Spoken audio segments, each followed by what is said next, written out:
There is $18 trillion sitting in American bank accounts, earning almost nothing. Most of it belongs to people who think they're being careful with their money. 82% of Americans keep their savings somewhere it earns almost zero. You probably do too. And you probably think this video isn't about you. It is.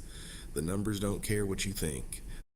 The richest looking decade in American history, and the most idle money in American history, sitting together in the same houses. Here are 5 money stats from the average American balance sheet. 5 out of 10 told the same story. The story behind average American money stats is the same shift, told 5 different ways. Money that exists but isn't doing anything. These get reported as separate problems. They are not separate. They are one problem, repeating in 5 places.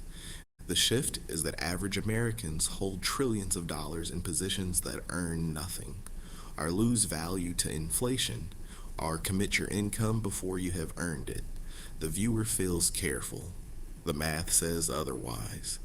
Idle means earning less than 3%. 3% is the rate of inflation in 2025. Anything below that loses purchasing power every year. The dollar in the account buys less than the dollar last year. Most of these stats describe the same dollar. Here are the 5 that told the same story, and the one stat that explains all of them. Stat 1. 82% of Americans hold their savings in accounts paying around 0.4%. The national average savings rate is 0.4%. Inflation in 2025 was 3%. Every dollar in a regular savings account loses 2.6% of its purchasing power each year. This is what economists call negative real return. The 82% figure includes high earners. It includes households with 6-figure salaries. Income is not the variable that explains this. On a $25,000 emergency fund, that is $650 lost every year. You are losing money without making a single decision. The high yield account pays 4.5%. The regular savings account pays 0.4%. The gap between the two is 4.1%. On $10,000, that is $410 a year. On $50,000, that is $2,050 a year. The bank pays nothing because nothing is required. The catch: you have to actually move the money. Most people don't. Friction wins, inertia wins, the bank wins. The friction is small, the cost compounds annually. 5 years at 4% foregone compounds quietly. The next stat is the same problem, 1 floor up. Stat 2. 28% of people who roll money into an IRA leave it sitting in cash. 28% is 1 in 3 rollovers. Each one is money intended for retirement. Each one is money earning the same as a checking account. They contributed. They opened the account. They thought the job was done. The job wasn't done. The money sits in a retirement account, not in retirement assets. This is mental accounting. The brain labels the account by its purpose. The brain does not check what is inside. The label on the bucket convinces you the money is working. 68% of Americans don't know how their retirement money is invested. 68% is 2/3 of all Americans. 2/3 of their own retirement money. The catch: the default for any IRA is cash. The default for any 401k that rollover is cash. The brokerage does not invest on your behalf. The brokerage holds the cash until instructed otherwise. Months pass, years pass, the cash stays cash. The system is designed for the money to be still. You have to push it. Compound returns require the money to be invested. Cash compounds nothing. Cash erodes. The label says retirement. The math says deposit account. The next stat is the same problem in reverse. Stat 3. The average buy now pay later user carries a balance of $760 at any given moment. $760 is the average balance. Some carry more. Most carry it month after month. That is income you have not earned yet, already committed to things you already own. 38% of households earning between $100,000 and $150,000 use BNPL. 38% of high earners, not low earners. The behavior scales with income, not against it. This is not a low-income story. This is a behavioral story. BNPL is income committed before it is earned. The phone bill arrives on the 1st. The rent arrives on the 1st. The buy now, pay later installments arrive on the 1st. It is the salary equivalent of starting every month with a hole already in it.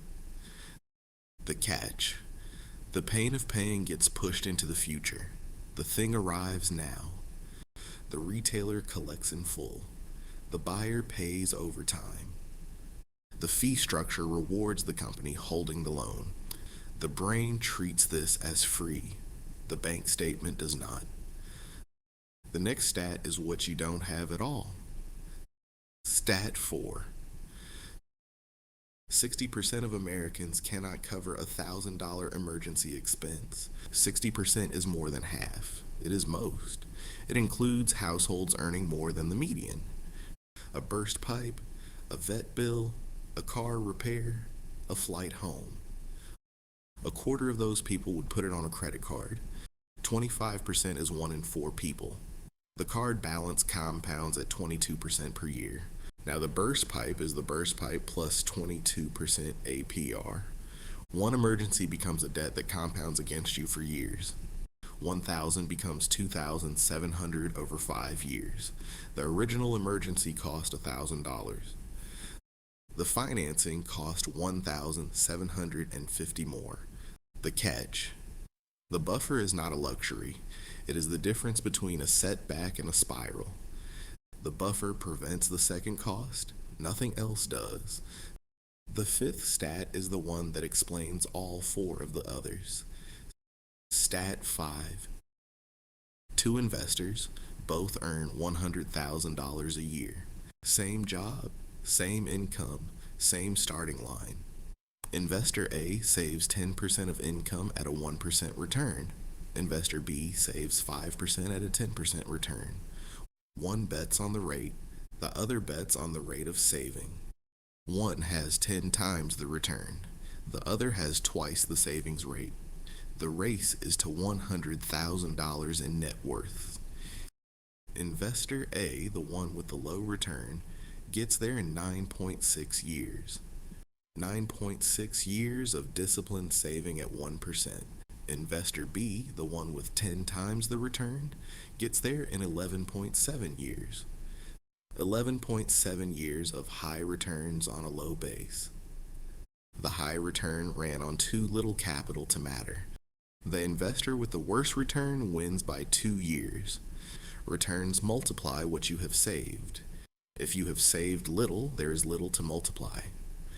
The starting point matters more than the multiplier, because at the start, the rate of saving matters more than the rate of return.